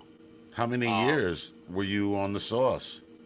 I was always drinking and smoking, so that once you start partying, I was partying in high school. So the partying started in high school, and it never really stopped. And I'll remember like there was a bunch of times. My parents would already split up at the time, but I'd come home and mom would know. Like she'd smell it on you, she'd look at your eyes and see it in your eyes. Yeah. My grandma used to do that shit. And you'd catch a whooping. You'd catch a whooping. Yeah. And Dad was the one that was like, he said, you'll hit an age when, like, it's, hey, you party now while you're young, but one day you're gonna kind of wake up and be like, oh, the party's over. And That used to happen for humans. The It first doesn't time, happen anymore. but I love that advice because he's right. But it's also like it's kind of a choice you have to sort of make on your own too. Like that wasn't something where I woke up and God said, hey, today's the day. No, it was like you got to actively make that choice, and a lot of stuff can happen if you don't make that choice. So like Right. I seen where my life was going. I was going down a toilet drain, circling that thing, and I knew, man, if like maybe 6 more months or 1 more year drinking, and I think Mrs. Tech's gonna leave, and I'm gonna be. How long have you guys been together? We got married in 2011, August 12th, and we started dating in 09. And even cooler, we actually met at my grandparents owned a bar, and they used to babysit me all the time, and her parents would come to the bar, and it was like a bar and restaurant. They did burgers and stuff, so it wasn't just a bar. So people would come in with their kids and order food and drinks and stuff. And there was one day that my grandparents were just like, oh, our grandson's in the back, why don't your daughter can play and hang out, they're both the same age. And so we met as kids when we were like 4 and 5 years old. Damn, what a story. And went to different schools. So her parents just happened to be in town a couple times in the area, but she was always in a different school. Didn't make it. We didn't end up in the same school till like 9th grade. So it was like, and we didn't even realize all of this stuff. Like we were friends in high school. I moved to Pittsburgh, and I didn't plan on coming home. Like I moved away, and 2009 I moved home, and it was sort of like I thought it was going to be a high school reunion, going to a local bar, and there was nobody there. The place was empty on a Friday night, and I was like, damn, where'd everybody go? Like we're only 21, 22 at the time, and MySpace was still going on. So like when I moved, man, that was a minute ago. so before moving home, I was already like reaching out to like, oh, who's still back home? Who could I hang out with? And somehow the stars just aligned that like we were gonna hang out. And even that, like, we were just supposed to be homies. I was just looking for some friends. My goal in moving home was spend 6 months getting my financials together, because I finished college out in Pittsburgh and racked up. I need to pay off student loans now. And my goal was 6 months at home and then figure out how to move to Myrtle Beach and live in Myrtle Beach. Oh, really? You wanted to get all the way out? So, like, my plan wasn't come back to Pennsylvania in 2009 and stay. My plan was get my shit together, and the real adventure is going to Myrtle Beach. I never made it to Myrtle Beach. Right. But Found a new adventure. We started hanging out, and it's puzzle pieces, man. Breadcrumbs, everything. Now, was she drinking too? Yeah, so we were both partying. Matter of fact, you know how Facebook always hits you with the memories, and the old pictures will come up. Yeah.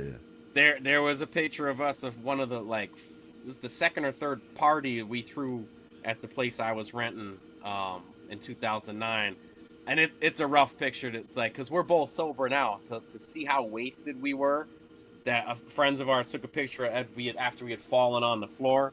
Oh man! And so the memory came up, but I just did a screenshot and I saved it to pull up at dinner. And I was like, I didn't share this one because, you know, for obvious. And she was like, I'm glad you didn't. But it's, you know, for the two of us to see it, it was a fun, like, man, you got to start somewhere, and that's where we started. Yeah. So did she quit drinking first? Yeah. It for her, it was just natural of like, I'm not enjoying this. Like, drinking's not fun. She was better at getting up early before me, so she was always up crazy early. And so that's a habit, like, so I picked up that habit from her, and now I wake up at 4 a.m. before everybody else. So she would always be up by like 5 or 6, and like, it was real weird to me. I was like, why are you getting up so early? Like, we could figure out how. I used to be like that too. It's kind of dope though. And so now that's part of my addiction now. Is like, I want to be up at the same time every day, even my days off. Get up at 4 a.m. for no reason. So typically for me on a Sunday, that's my music time. I get a couple hours before the dog needs to go poop. So I get up, I make my coffee, I hydrate before the coffee, and maybe I'll have a little bowl of fruit, and then I come back here on the computer, and because I don't rap, because I got to record on the mic and be loud, but beats, I can do beats quietly. I can play in your headphones, the piano. I can do that stuff quietly. I see. So you started writing, you picked up the drums. At what point did you realize that you indeed were the reincarnation of Mozart? That part still didn't even register, because I can't read music. If you put sheet music in front of me, I'm like, that's a new language, which I'm working on. I'm training myself now. I'm reading a book, but I play everything by ear. And on the piano, man, I had friends the last 20 years that were like classically trained, and they took piano lessons like 2-3 times a week. But I would sit down and by ear, I would do some crazy stuff where I would just freestyle jamming, and they'd be like, dude, how did you learn to do that? And I'm like, oh, I just made it up.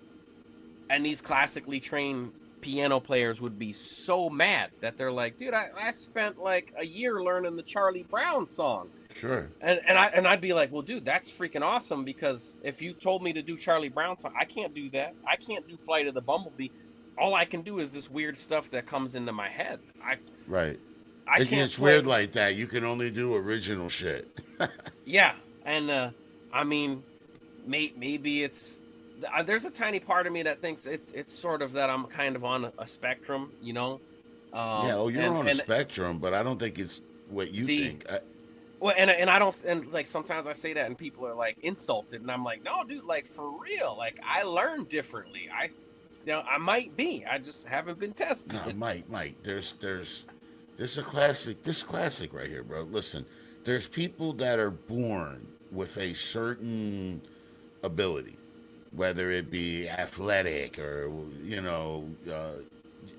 music, whatever the case is, and then there's people that learn it along the way, and those people, yeah, they can, they do good stuff, but I hate to say it, but they're just, when you compare somebody who's born with it, you know what I mean, to with somebody who learns it. Yeah, somebody can play a Charlie Brown song, but can you write a new Charlie Brown song? You know what I mean? Can you create that? Right? No, because you were taught, and there's nothing wrong with that. But there's a clear difference here. I think we should acknowledge that. That's why I call you Mozart, because Mozart and the Beethovens. Because it comes from within, and it just flows. It just goes. It's not, I'm gonna read music and play what you wrote. It's, no, this is what my brain is telling me to do. And it's amazing, bro. So you recently, or you may have been doing it for a while, but recently I caught wind of it. So you'll just grab a Mofo's album and remix it. unbeknownst to them, or you know, you just grab songs and change them.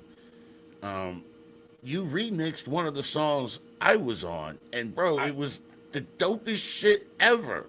I was wondering if I didn't know if you got to hear it yet, or if he even told you about it. So I was like, I'm not going to bring it up. I'm waiting to see if he brings it up. You actually brought it up and didn't know, because you were like, I didn't. You said to me, you were like, I didn't know you had a dope song with KPZ. So then I asked him. I was like, "Yo, Hey, Mike why does heard the Mike? song?" Yeah, I was like, "Mike heard it?" Like, and he's like, "Oh yeah, yeah. Well, you did a whole remix." I'm like, "Bro, What? why is this not in my email?" And he's like, "Calm down, Rick. I'll get it to you. You know how KBZ is or whatever." He's like, I'll get it." So then when I heard it, I was like, "Yo, this is bananas, bro." I played it on my I played it on my show like 5 times. I actually had an episode where we played the original, and then we played your remix, and we had everyone vote on Oh, which one they prefer. And people were split, but a lot of people mess with the remix version. And I kind of leaned towards it more because I thought that my verse sounded, the beat suited my verse a little bit better. I love what you did with it, bro. It's fucking and, stupid, bro. and you what you said there, that my goal is to leave people split. I don't make a remix and I want people to just jump on my bandwagon. I want people to be split of like, oh man, like I love the original. I came here because the original, but the new one, oh, I need both. Yeah, So it totally. that's my It's goal is you absolutely reached your goal, bro. Because people were saying good shit about both of them, even though the ones leaned towards the original, they still were like, it wasn't like so clean cut, like, oh yeah, yeah, the original. No, they were like, it was a hard bro, decision. It was a yeah, hard decision. it was like crazy, man. Like people were just like so like just split. So my question, I guess, is like, how do you decide what records you want to remix or not? Um, that's stuff that kind of comes from the soul.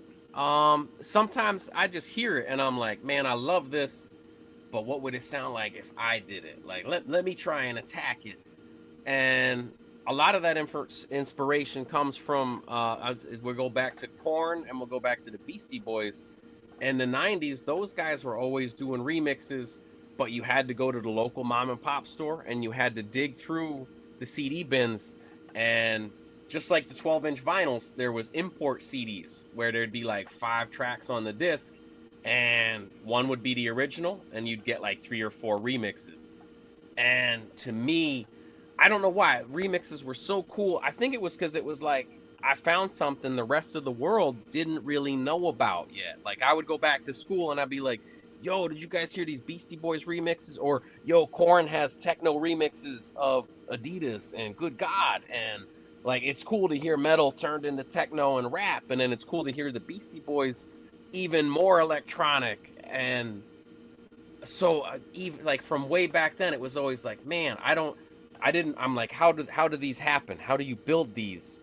And I think it was actually those CD remixes, because to me, I'm just thinking, oh, it's another album or it's a mini album, but really it was this whole other world of remixes that led me to the 12-inch vinyls, because that's where I'm like, oh, one of them is the acapella.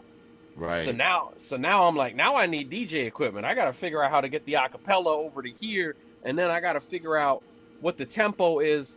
And man, there was so many years of like collecting acapellas of my favorite songs, trying to hit drum pads and hit the rhythm. It was only in these last like 4 years that I've learned, like thanks to computers now and having a metronome that I can tap, and from the listen to the beat, listen to the original, tap, and it'll give me the tempo.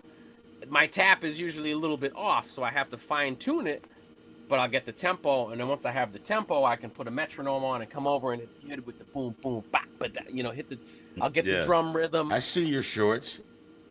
And so it's like this thinking about it now, it's like one of those full circle moments that started in the 90s collecting these remixes, and I knew you had to search low and far, and Circuit City was actually, I don't know if you guys had Circuit City out there. Oh, yeah. Circuit City was really good at stocking those import versions of, so like I have a version of Korn's Follow the Leader from Japan, so it's got the import from Japan Wow, sticker that's so on dope, it. bro. And the reason I grabbed it is because it had a bonus disc with remixes I couldn't find anywhere else. And so, like, I was at this point, that was like 98. Now, like, the regular American version was boring. I needed the version of the album that had extra stuff. And, like, once I knew extra stuff was out there, it was like, bare minimum's not enough. I need to find the version with extra stuff. That makes sense, bro. Especially since you knew where to go find it. Circuit City was my place to go to for the blank CDs. Whenever I needed like some blank CDs. Like. So you mentioned computers. I want to ask you about AI. I know your stance, and I understand your stance. But let me just point something out.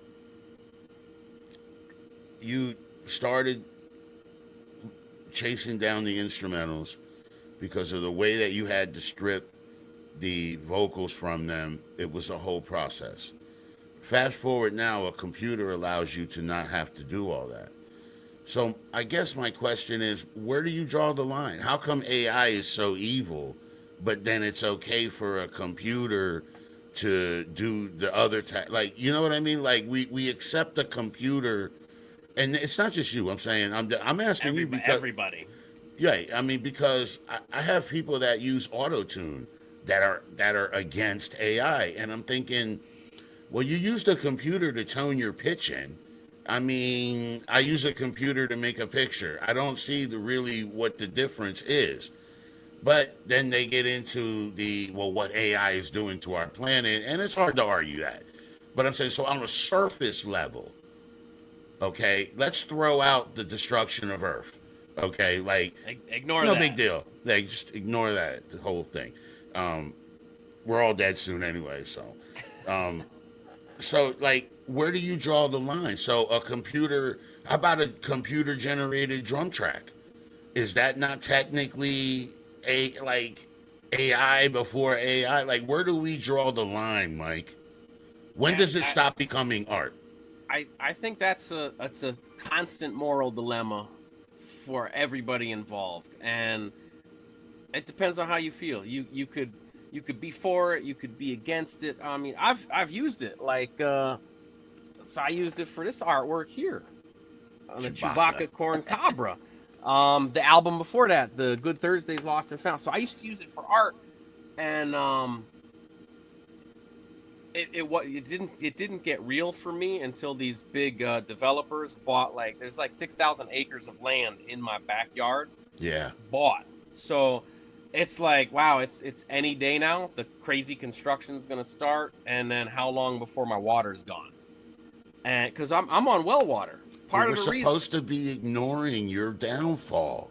So yeah, so let's ignore it, because that's really where that's where my hatred for this stuff comes from. Okay, so that's my hatred. The environmental aspect of it is and that's why I show you the CD cover where it was like, yo, 5 years ago, I was embracing it because it was like, yo, I could have this really crazy artwork that, like, I didn't have to spend hours painting, or I didn't have to hire somebody painting. Before that, I used to just go out and I would try to take crazy photos, and then I would throw it in Photoshop and tweak it.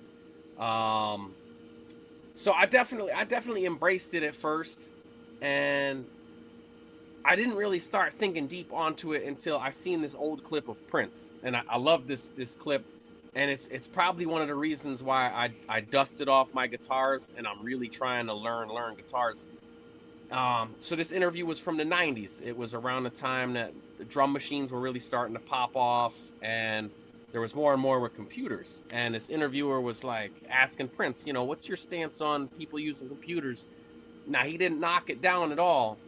And he said, I don't hate it, but he said, my only wish is that every kid that wants to get into music, I wish that he gets the chance to pick up a guitar and learn how to play something or write a song on it. And he said, because nothing will ever compare. There's nothing that'll come out of a computer that can compare to the feeling of writing something on a guitar and playing it. And he wasn't even saying like playing it for an audience. He was saying you playing it just for yourself and going, oh shit, like I just did that with 6 strings. Yeah. Well, it's an amazing feeling. Not that I would know about playing the guitar, trust me. But you've played some drums, so yeah. like, and I write even though, that. and I write, and a lot of people, and you know, you're hella artist, bro. You're even way like you compose everything. But a lot of people don't understand what it's like to have a thought in your head. You write it, it comes to life, and now here it is in real life. Here's the song. You know what I mean? And it started here. So with you, it starts with the music and the beat, and then. So do you, when you're making a beat, do you know already what vocals are gonna go on it, more or less? It depends. So sometimes it starts with I'll have like a really good hook idea, and it won't even be the whole hook. It'll be like 2 lines. And sometimes it's just a concept of like, Before the beat. Before the beat even happens, sometimes I'll have like 2 hook lines in my head because I'm thinking, oh, I want to write a song about wasting times or feeling like I'm losing time. So sometimes it starts with that idea. Other times, I'll come in here and there's no idea in my head, and it's just I'll put on a metronome to set a tempo, and I'll just start with the piano. And plain piano. I'll just like load up the best piano that I have, and I'll just start tinkering away on the piano. Because my grandparents had a grand piano in the bar, so when the bar would be closed, I would sneak over there. That was probably where my music stuff started, was their piano. Before I had drums or anything, I was a 3-year-old hitting piano keys. See, Mozart. Bro, I'll die on this hill. So the ideas come from everywhere. So sometimes it's words, sometimes it's piano, sometimes it's just like, oh, it's my Sunday morning, I've got 1 hour, I'm just gonna pick a song and I'm gonna try and get a remix going. I'm gonna knock out a remix. So then you've got the whole framework already laid out with a remix. Yeah. And now that's fun because it's sort of like, here's the idea, here's this box, and how can I fit new stuff in this box to make it completely different than the original box, but still fit right next to that original box. But it's like the need to constantly create, though. Be it coming from Mike Tech and Mike Tech's ideas, or a remix or whatever. Mike Tech has this thing where he has to continually, and why am I talking about you in third person? I don't know. I love it. You know what I mean? Mike Tech has this thing where he has to constantly create. It doesn't matter the form of it. It's because it's like when I watch your clips and your shorts and I see you creating, I'm looking at somebody that doesn't give a fuck if 10 people hear it, if 100 people hear it. This dude is doing what he's doing right now. This is for him. Look, like when you tune in, it's like I'm watching somebody who's creating for him, and now you'll go about your day in a better place. I mean, I think you'll feel more fulfilled. And I think that's why you do things, bro. And I think that's why your art, and that's why I call it art, I think that's why it comes across so different, bro. Your music has a positive outlook, a lot of it, almost all of it. There's always a positive, but there's always a messaging. You know what I mean? There's always a message. You don't just say whatever on a mic. I wish that there were more artists like you available, like, you know, like trying to do their thing like you are. You're a unicorn out here, bro. That makes sense. It feels like it. Yeah, man, you're a unicorn out here, bro. So do you have any like instrumental CDs coming up? I call this CD.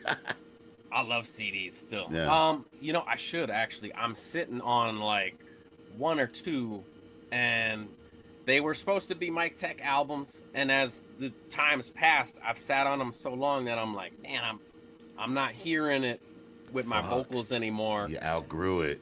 And I even posted on the socials and was like, hey, I've got these beats. They were supposed to be Mike Tech.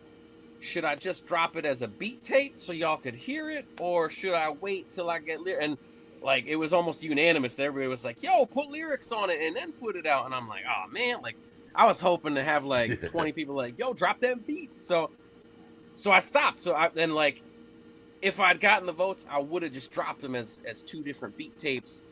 But because like there was like 20 people that were like, oh man, rap on it first, I was like, all right. and you know what happened? I posted that hoping for a different result. And I've caved in and said, all right, I'll write to it. And then you know what happened? I didn't write anything.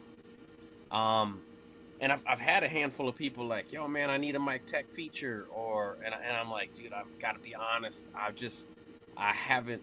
It's almost like going as far back as to when the dogs, first lost the oldest dog last August. I'm like, man, I haven't been inspired to write. I've been inspired to touch these keys. And you're still creating, and the drum though. set behind me, but it's like something about words where like it's almost like there is a block that's like, nah, man, take a break from words.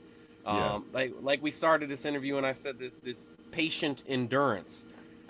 I don't know, it's almost like something's like forcing me. So I'm constantly this weird anxious, like I want to write something amazing. And then it just doesn't happen. I do beats, more piano, more keyboard. I'm trying to learn. I don't know if you can see the guitar neck kind of standing there. I do see. I'm trying to make sure I got 2 of them.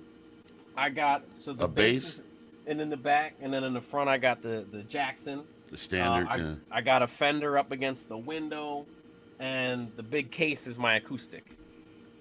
The Fender needs some tender love and care because it sat untouched for too long. It started turning rusty. Oh boy! But I keep the Jackson very clean.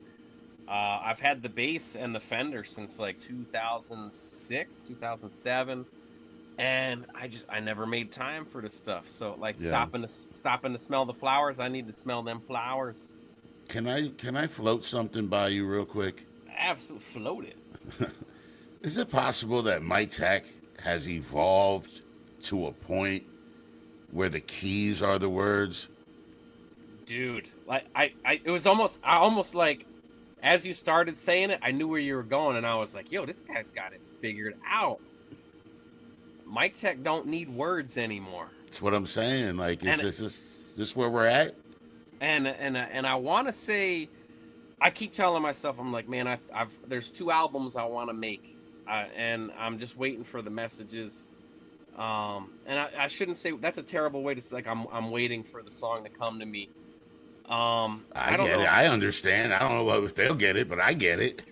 So like, I don't know if I'm waiting or what it is, but there's 2 more albums I definitely want to make, and I think after that, like I've always loved the idea of, I've got into the production side because I felt like the producer gets to spend a little bit more time home than the artist. You know, the artist is constantly in front of the mic, on the stage, on the road. Right. And man, I love my couch. I do too, man. I love my house. Do you let your dog on the couch? Absolutely. Me too, bro. It's probably more his couch than ours. Absolutely, absolutely. And I don't. The idea of so much time away from my wife and my dog is like, I don't really like. Yeah. I wouldn't mind doing it for like I've even the last like 4 or 5 years I've told her like I want to get big enough to do like one awesome tour, one really sick like headline tour, and that's not even a year-long tour, just one big tour that maybe it's a month or 2 months, sell some records, sell some t-shirts, and then I'm gonna come back and just be the producer after that. That makes sense to me, bro. So I don't know, like how you live your life, you know what I mean? And drop the beat tapes. I like you. I think you're right. I got, and because you know what might happen from that is like some dope artists might hear it and then be like, you know what? Hey, I got an idea for this one. We'll team up and make it happen, and let's see.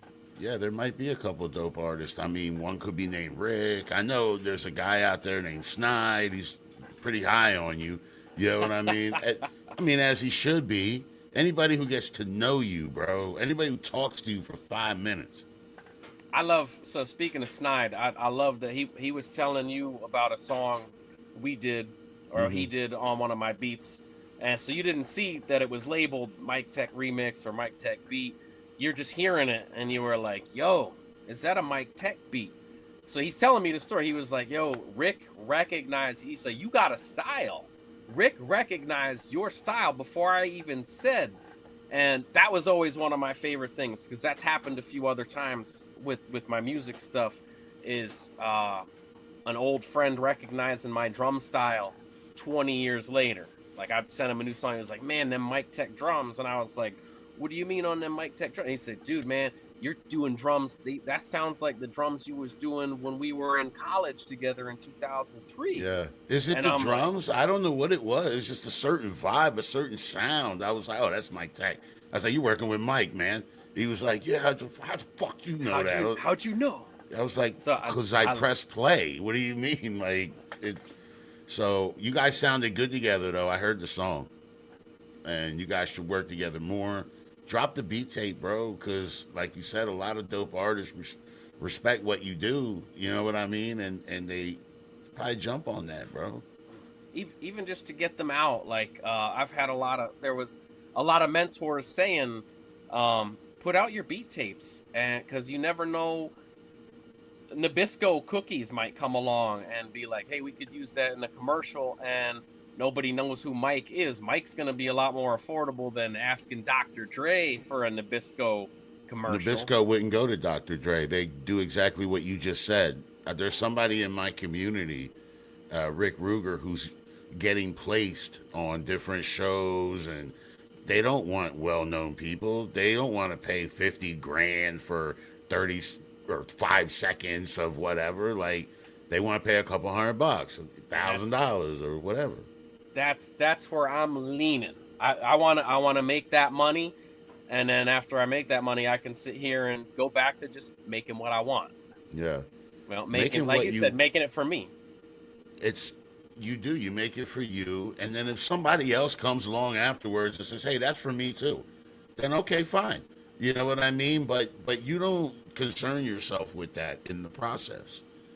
You know, it was funny when I started cleaning up the guitars, and I bought a bunch of new pedals recently, and I'm trying to learn, and my wife was like, "Why are you putting all this focus on the guitar? Like, what are you gonna do with that?" And I was like, "Well, it could turn into money, but really all I want to do is sit in this room and impress myself once in a while. Like, I don't care if I don't even have to film it. I just want to do it and know, like, yo, you did that with 6 strings. You did that." Yeah, you learned that. You created that. You want to conquer all this shit, I could tell.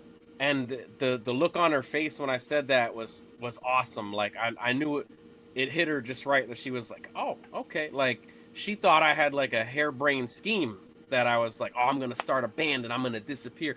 No, I want to disappear. I want to sit back here when you and the dog are home, and I want to play something cool. Like, I don't even care if you tell me to put the headphones on. I'm the only one that hears it. I want to impress myself.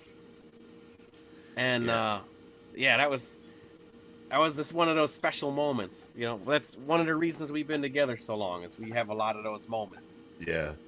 But hey, man, keep doing what you do, bro. I know how excited I was when I found out that you remixed the song that I was on, bro. What an honor, man. If you remix anybody's stuff, whether they know it's coming or not, bro, what an honor. And they should be received in that way. It should absolutely, anything other than that, I believe, is just ungratefulness and just a lack of knowledge of the way this game works. This game, I mean, time is like crazy. If somebody chooses your project to now spend time on and make it their project, that should be received with love and with open arms. That should be like, well, wait a minute. You felt enough about what I did that you wanted to also be involved in that and put your stamp on it too. That should be received in that way. And anybody who doesn't receive it that way, bro, has a lack of knowledge and in the artistic process and the way, and just in general, bro, the way this whole thing works, man. Keep doing what you do, bro.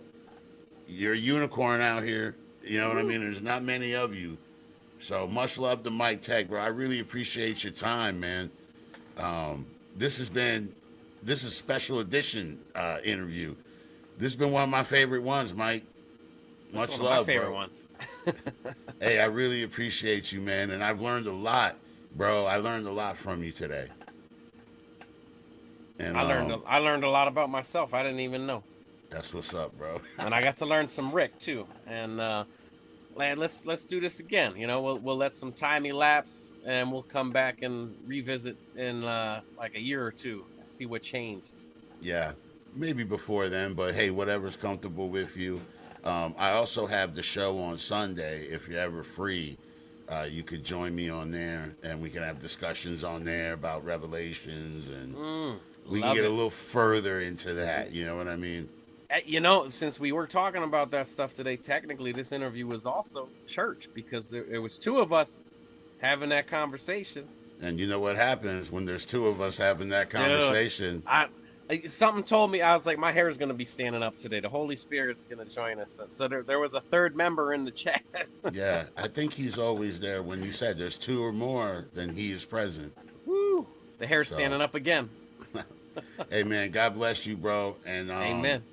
And thank you for being your brother's keeper, bro. Every morning I wake up to the word because of you, and you never forget, bro. You never miss a day. You never forget.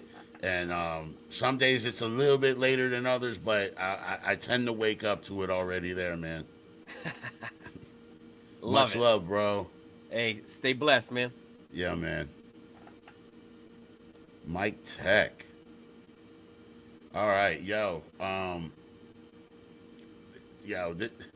what an amazing interview, bro. What an amazing human being, and just interesting, and just outstanding. And I learned so much about his artistic process, and what we're dealing with is a genius here, and that's why this interview was good, because like you're seeing the other side of it. You're seeing somebody who was born with natural musical ability. Like, he sees it different. He reads it different. He creates it different. So much love to Mike Tech, bro. Much love to all you guys. Man, thanks for tuning in. Rickrugerreviews is next. Send your submissions to rickrugerreviews@gmail.com, and we'll get you on the air. And will your song survive the gauntlet? That's yet to be determined. So send it in and we'll find out. Stay hungry, stay happy, and never skip dessert. Well, that's the end. We're calling it a night. The buffet was loaded and the food was just right. Stacked up the plate, then I went back for three. If there's one more dessert, save a slice for me. Mashed potatoes, chicken ribs on a roll. Mac and cheese put a smile on my soul. Ice cream, calling pie, saying come on back. I ain't leaving till my buttons start to crack. Hey, we cleaned that buffet. Every single tray got carried away. From the first bite to the last French fry, we ate so much we nearly touched the sky. So wave goodbye till the next big feast. Bring your appetite from west to east. Same big laugh, same hungry crew. The Big Fat Rick Show will be waiting for you. Now it's time to roll on home. Find a couch and leave me alone. Thanks for watching, don't you fret. We'll see you at the buffet on the next Big Fat Rick Show. Stay hungry.